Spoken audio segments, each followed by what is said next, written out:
जोहार साथी जोहार। मैं आपका दोस्त जितेंद्र, स्वागत है आप सभी का हमारे एक और नए वीडियो में।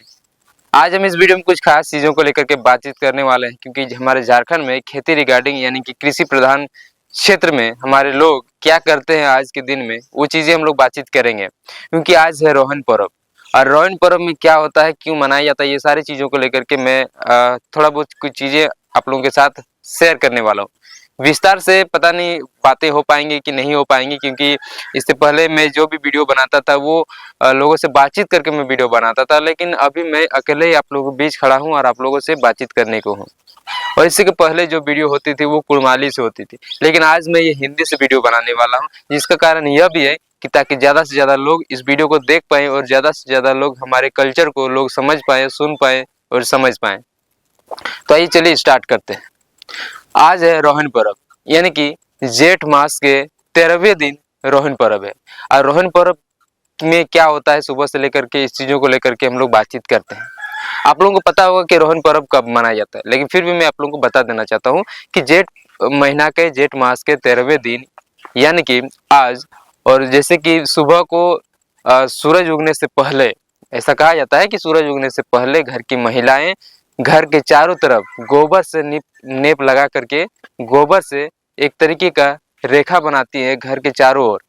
जिस प्रकार से कोई लकीर खींचते हैं, ठीक उसी प्रकार से घर के चारों तरफ, घर के बाहरी हिस्सों में, घर के चारों तरफ एक रेखा खींची जाती है गोबर से, अपने हाथ से रेखा खींचती है।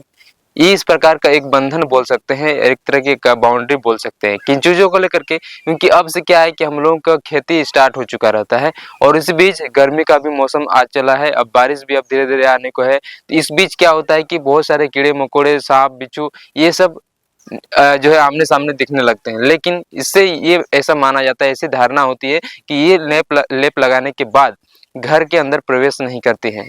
एक्सेप्शनल में अगर कोई ऐसा अंदर घुसता है वो अलग बात है, लेकिन ऐसा धारणा है कि इससे घर सुरक्षित होता है। इस प्रकार के जीव जंतुओं से, इस प्रकार के जहरीले जीव जंतुओं से घर सुरक्षित रहता है।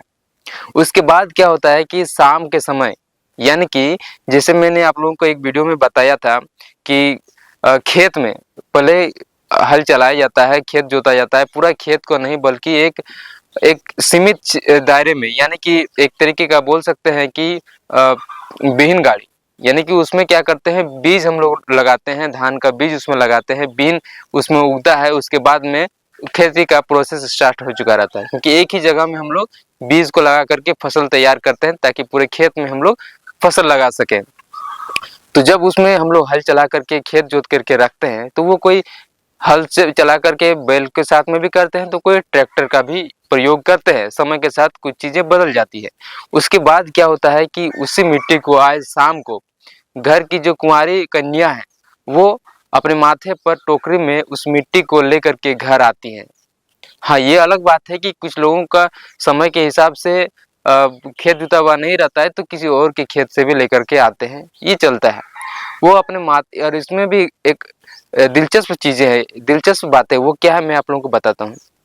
जब घर की कुंवारी कन्या टोकरी में उस आफर गाड़ी का जो मिट्टी उठा करके लाती है अपने माथे पर, वो चुपचाप चली आती है घर के आंगन तक, भूतपीड़ा तक, बिना कुछ बोले, बिना हंसे, यानी कि किसी से बात नहीं करनी है, चुपचाप वो बिना कुछ बोले चलते रहना है। ना किसी से बीच में अगर कोई भी लोग अगर मिल जाते हैं तो किन्हीं से बात नहीं करनी होती है। ये एक अलग तरीके का दिलचस्प चीजें हैं। ये इस प्रकार की अनोखी चीजें शायद ही कहीं देखने को मिलती है। अब वो जब घर की कन्या, कुंवारी कन्या जब घर लेकर के आती है, तो भूतपीड़ा में उस मिट्टी को रख दिया जाता है, रोहन माटी को, और इसका बहुत बड़ा महत्व भी रहता है। इसके बाद इस समय में, रोहन पर्व के समय में, कबूतर भी यहाँ पर पूजा में चढ़ाया जाता है।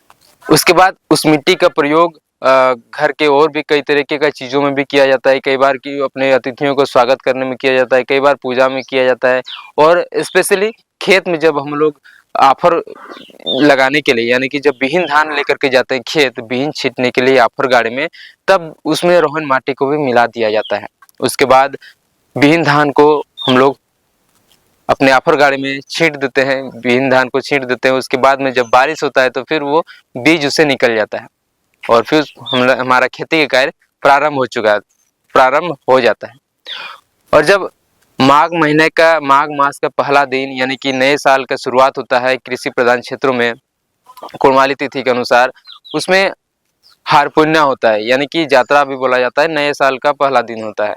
और आज क्या होता है, आज बीज पुण्य भी कहते हैं, क्योंकि इसमें नए बीज का जो रोपार्पण है वो स्टार्ट हो जाता है। खेत में जाकर के बीन धान लगाना स्टार्ट कर देते रहते हैं ताकि हमारी खेती हो सके, धान की उपज हो सके और हमारा पूरे साल भर खुशियों से भरा रहे, ताकि हमारे जब अन्न मिलेगा तो फिर हमारे जीवन खुशियों से भरा रहेगा, हमें खाने के लिए कहीं कुछ भटकने का जरूरत नहीं पड़ेगा। उसके बाद से फिर खेती स्टार्ट हो चुका रहता है। और कई बार अभी के समय में अगर बात करें तो चीज़ें थोड़ी बहुत बदलती है समय के अनुसार में। बाकी आप लोग बताइएगा, आप लोगों को ये वीडियो कैसा लगा, ये इन्फॉर्मेशन आप लोगों को कैसी लगी। मैं उम्र में तो आप लोगों से छोटा हूँ, लेकिन जो भी चीज़ें आप लोगों से सीखी है, आप लोगों से सुना है, वो चीज़ें एक्सप्लेन करके आप लोगों के बीच अपने सोशल मीडिया के माध्यम से और भी लोगों तक पहुँचाने का प्रयास कर रहा हूँ, ताकि आने वाले जनरेशन के बच्चे और भी चीज़ों को समझ पाए, आज के युवा समझ पाए, और यहाँ तक कि हमारे कल्चर के दूर दराज के जो लोग हैं वो लोग भी हमारे कल्चर को जान सके, समझ पाए, सीख पाए, इससे उनको इन्फॉर्मेशन मिल सके। और हिंदी से बनाने का मेरे पीछे का उद्देश्य भी यही है, ताकि हिंदी भाषा के जितने भी लोग हैं वो लोग भी इस बात को समझ पाए, क्योंकि हमारे कल्चर से जुड़ी चीज़ों को ज़्यादातर लोगों तक पहुँचाने के पीछे का ये एक भाषा भी मुझे सही लगा, तो मैं हिंदी से इस बारे में वीडियो बनाया। बाकी इसमें जो भी चीज़ें अगर कुछ कमी या कुछ गलतियां नजर आई होगी तो आप लोग कमेंट बॉक्स के माध्यम से हमें जानकारी दे सकते हैं। बाकी आप सभी का बहुत बहुत धन्यवाद। जोहार, जोहार झारखंड, जय झारखंड।